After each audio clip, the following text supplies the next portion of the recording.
सर्वज्ञ श्री चक्रधर प्रभु राम यात्रा के निमित्त रामटेक जाने हेतु भरोसे अपने घर से निकले और रामटेक यात्रा का बहाना करके सीधे रिद्धपुर की ओर चले आए।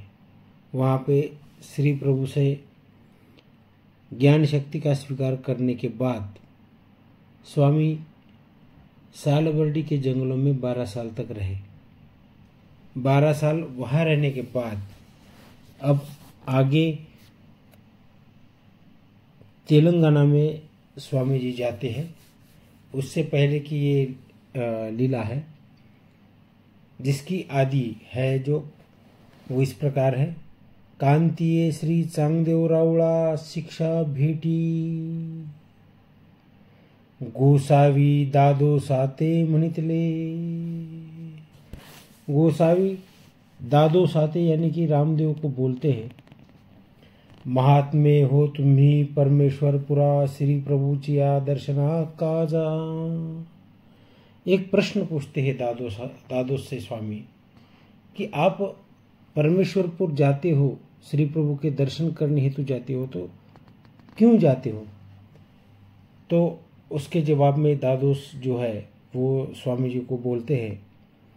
तो दादोसी म्हणितले, दादोस कहते ना जीते आमचे परम गुरु अस्ति म्हणून जाओ। ना जीते आमचे परम गुरु यानी कि आप हमारे गुरु हो और आपके गुरु जो है वो श्री प्रभु बाबा है, इसलिए हम हमारे परम गुरु को मिलने के लिए, उनकी भेंटी के लिए, उनके दर्शन के लिए रिद्धपुर जाते हैं। इस दादोस के ऐसा बोलने के बाद आगे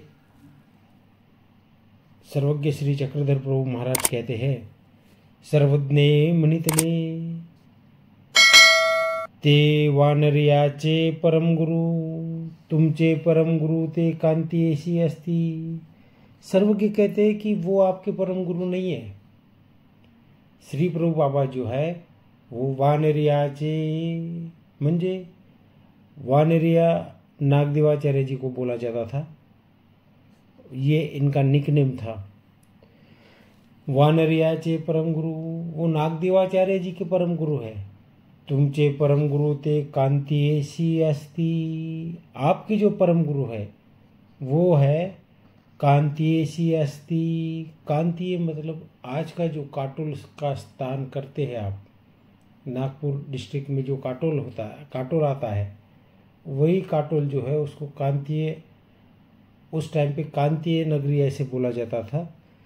तो सर्वज्ञ कहते हैं कि तुमचे गुरु परम गुरु ते कांती ऐसी अस्ति, आपके जो परम गुरु है वो काटोल में रहते हैं। महादायसी पूछले, इसके उपरांत फिर ऐसा सुनने के बाद महादाय साहब को आश्चर्य हो जाता है कि ये कैसे हो सकता है।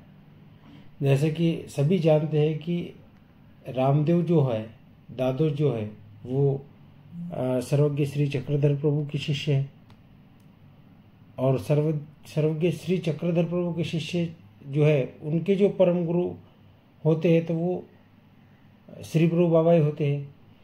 और यहाँ पे सर्वज्ञ श्री चक्रधर प्रभु ऐसे बोल रहे कि तुमचे गुरु ते कांती अस्ति, आपके जो परम गुरु है वो काटोल में है, तो ये कैसे मुमकिन है? तो महादाय शाह के मन में सहज प्रश्न उत्पन्न हो जाता है और वो पूछती है, ते कैसे जी, ऐसे कैसे हो सकता है? यावरी हे गोष्ट सांगितली। महादाय शाह के ऐसे पूछने पर यावरी ही गोष्ट सांगितली, सर्वज्ञ जो है वो आगे का किस्सा सुनाते हैं। सर्वज्ञ म्हणितले बाई हे कांती ऐसी गेले होते। सर्वज्ञ कहते कि हम कभी काटोल गए थे। यासी एक कटी प्रदेशी सूड़ा, जो कमर में एक वस्त्र लपेटा हुआ था, एक श्रीमुकुटी सूड़ा, वही वस्त्र ऊपर करके माथे पर भी लपेटा हुआ था। नगरांतु पानी पात्रा बीजे करीती। नगरांतु पानी पात्रा यानी कि हम उस वक्त जो है पानी पात्र यानी कर में भिक्षा करते, अपने हाथों में भिक्षा करने के लिए नगरांतु विजय करती उस काटोल नगरी में गए। ऐसे दुर्गा चेनी परिसरे जात होते। ऐसे दुर्गा चेनी परिसरे, काटोल में एक पुरातन किला बना हुआ है जो स्वामी के टाइम से पहले का किला है। आज भी वो किले के कुछ अवशेष जो है, वो परिसर जो है वहाँ पे उपस्थित है, मतलब जैसे कि वैसा है। दुर्गा चेनी परिसरे जात होती। वहाँ के राजा का जो किला था, उस किले के आजू बाजू का जो परिसर होता है वहाँ से सर्वज्ञ जा रहे थे। तो द्वारावती कारा श्री चांगदेवरावळा गोसावी यांचे अनुग्रहित उधळीनाथ ते तेथे राजगुरु होऊन वर्तत असती। तो द्वारावती कार जो श्री चांगदेव श्री चक्रपाणी महाराज, उनसे जिन्होंने अनुग्रह लिया था, अनुग्रह यानी उपदेश, उनके शिष्य, उनका नाम था उधळीनाथ। उधळीनाथ ते तीर्थ राज गुरु होनी वर्तत अस्ति। वो उधळीनाथ जो थे, जो चक्रपाणी अवतार के शिष्य थे, वो उधळीनाथ वहाँ के राजा के राजगुरु बन के वहाँ रहते थे काटोल में। काटोल के जो राजा थे उनके राजगुरु वो उधळीनाथ वहाँ पे बन के रहते थे। ते रायांचे गुरु, वहाँ के जो राजा थे उनके वो गुरु थे। ते उपरीवरी बैसले असती। ते उपरीवरी यानी जो किले का ऊपर वाला फ्लोर है, उस फ्लोर पे वो जो उधळीनाथ है वो बैठे हुए थे। ते ही आवते ऊपरी वरुणी देख ले। ऊपर वाले फ्लोर से उन्होंने स्वामी जो नीचे से जा रहे थे भिक्षा के लिए, वो सर्वज्ञ श्री चक्रधर प्रभु को देखा। मग आपल्या शिक्षा ते बोलू पाठिले। स्वामी को देखकर उनके मन में एक आकर्षण पैदा हुआ और उन्होंने अपने जो शिष्य थे उनसे कहा कि जाओ, वो जो पुरुष जा रहे हैं उनको बुला के यहाँ मेरे पास ले आओ। शिक्षा ले। तो वो चेला जो है, शिष्य जो है, वो स्वामी के पास आया। ते ही आते विनुले, और कहने लगा कि जी स्वामी जी को विनती करने लगा, विनती करने लगा।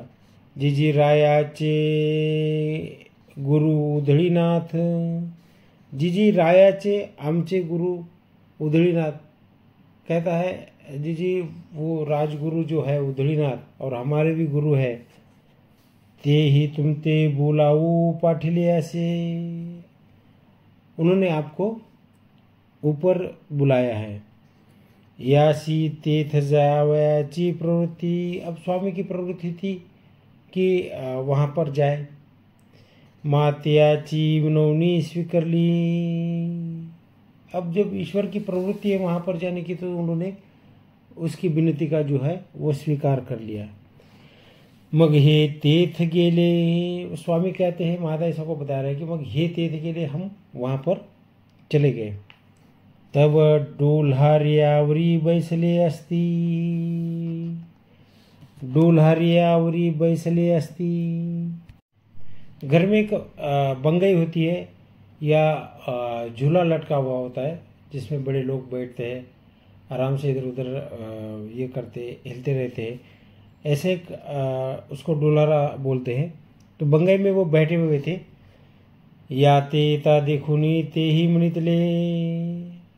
जब हम वहाँ पे जा रहे थे, स्वामी जी महादाय ऐसा को बता रहे हैं कि जब हम दरवाजे से अंदर आ रहे थे तो हमें आते देखकर वो बोल रहे हैं, पुरुष ऐसा पिंडू काव फेंकिला बापिया। हमारे स्वामी की जो श्रीमूर्ति थी वो किसी राजकुमार की श्रीमूर्ति थी अब श्री मूर्ति का वर्णन तो आप मूर्ति वर्णन में देख चुके हो, श्री मूर्ति कैसी है। उसी श्री मूर्ति को देखकर उसके मन में वेद उत्पन्न हो गया और वो बोलता है कि अरे ऐसे जो राजकुमार है उन्होंने अपने शरीर की ऐसी उपेक्षा क्यों की है। मनोनी तेथोनी आपुलेनी सामर्थ्य विद्या संक्रमो आदरली। अब उनको जो एक है अनुकूल भाव है स्वामी के प्रति, तो वो योग साधक थे और योग साधक थे तो उनके यहाँ पे एक विद्या थी, उनके पास एक विद्या थी जिस विद्या का नाम था वैस्तंभिनी विद्या। अब उनके पास वो विद्या है तो उनका भाव जो है स्वामी के प्रति अनुकूल हो गया था। तो उन्होंने ऐसा कहा कि हम बैठे बैठे ही हमारे पास जो विद्या है वो इनके अंदर डाल देते हैं। और वो सामर्थ्य पुरुष थे तो ऐसा कर सकते थे कि अपनी विद्या ज़बरदस्ती किसी को भी दे सकते थे। अगर कोई कितना भी अनपढ़ क्यों ना हो तो वो अपनी विद्या से उसको अपनी विद्या अपने सामर्थ्य से उसको दे सकते थे। मनोनी तेथोनिची आपुलेनी सामर्थ्य विद्या संक्रमो आदरली। अपने सामर्थ्य से विद्या का संक्रमण स्वामी के अंदर करना चाह रहे थे परिप्रभवेना। लेकिन हमारे स्वामी तो साक्षात परमेश्वर अवतार हैं। जैसे ही वो विद्या का संक्रमण करने लगे परिप्रभवेना, उसका कोई एक प्रभाव स्वामी के ऊपर नहीं हुआ और वो विद्या जैसी की तैसी वापस उनके यहाँ रह गई। ऐया रे पुरुष कैसा हटिया से। अब ये सब देखकर वो जान गए कि ये भी कोई साधारण पुरुष नहीं है, ये भी कोई हठ योगी पुरुष है। मगते डोल्हारिया वरुणी उतरले। पहले तो उन्होंने ऐसे समझा था कि ये कोई साधारण एक पुरुष है और हम इसको अपनी विद्या का संक्रमण कर देते हैं। लेकिन जब संक्रमण नहीं हो पाया तो समझ गए कि ये भी कोई योगी पुरुष है और सम्मान के तौर पे वो अपने जो जिस बंगई में वो बैठ के अपना ये सारा प्रपंच कर रहे थे उस बंगई में से वो उठ कर नीचे आ गए और नीचे बैठ गए। यासी आसन घातले, खुद भी नीचे बैठ गए और अपने पास यासी यानी कि हमारे स्वामी को भी आसन वहाँ पे उन्होंने बैठने के लिए डाल दिया है। हे जाऊनी तीर्थ बैसले। फिर स्वामी जी कहते कि हम जाकर जो है उस आसन पे बैठ गए।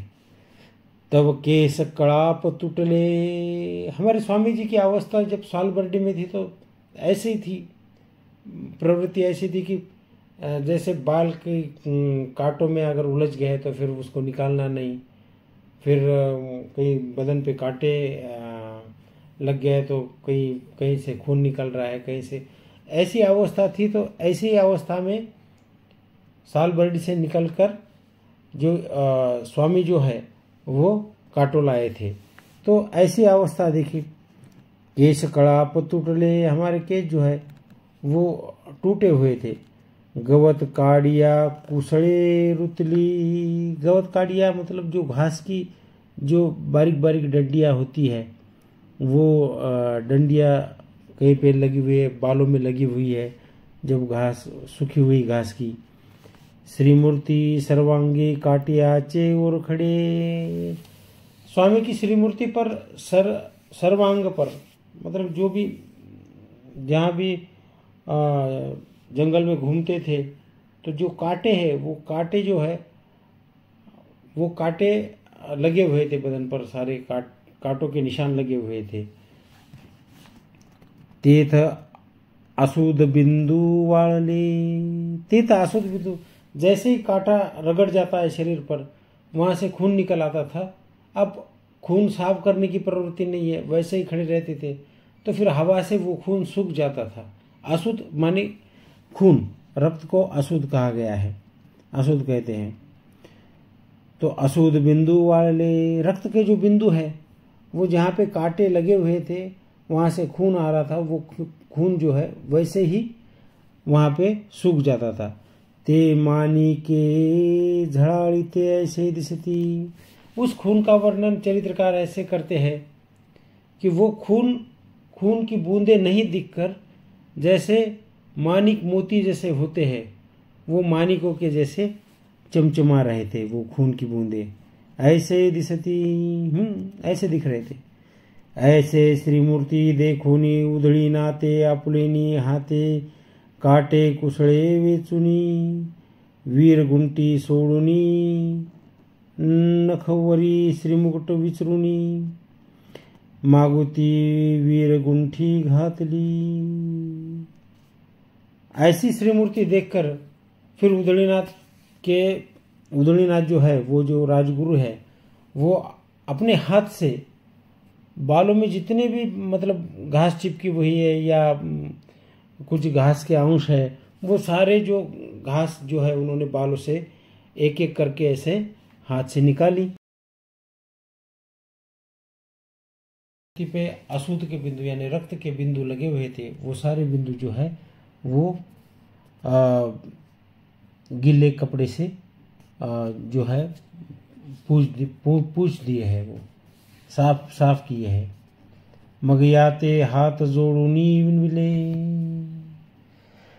और इतना सब करने के बाद फिर हाथ जोड़कर स्वामी जी से कहने लगे, वो राजगुरु कहते हैं, माते वय स्तंभिनी नावे विद्या से। जी मेरे पास वयस्तंभिनी नाम की एक विद्या है। वयस्तंभिनी नाम की जो विद्या है, वयस्तंभिनी विद्या उसको कहते हैं जिससे वय यानी आयु, ये जिस आयु में आप इसका स्वीकार करते हो, आपकी जो आयु है वहीं पे थम जाती है। उस विद्या का आयुष्य जो है वो 1000 साल तक है।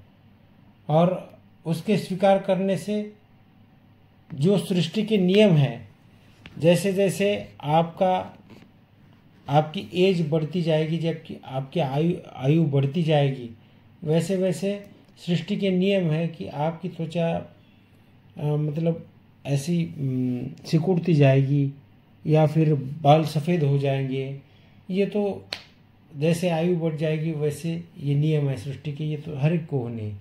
लेकिन उस विद्या का महत्व ये है कि उस विद्या का स्वीकार करने के बाद ना ही आपकी त्वचा सिकुड़ जाती है, ना ही आपके बाल कभी सफ़ेद होते हैं।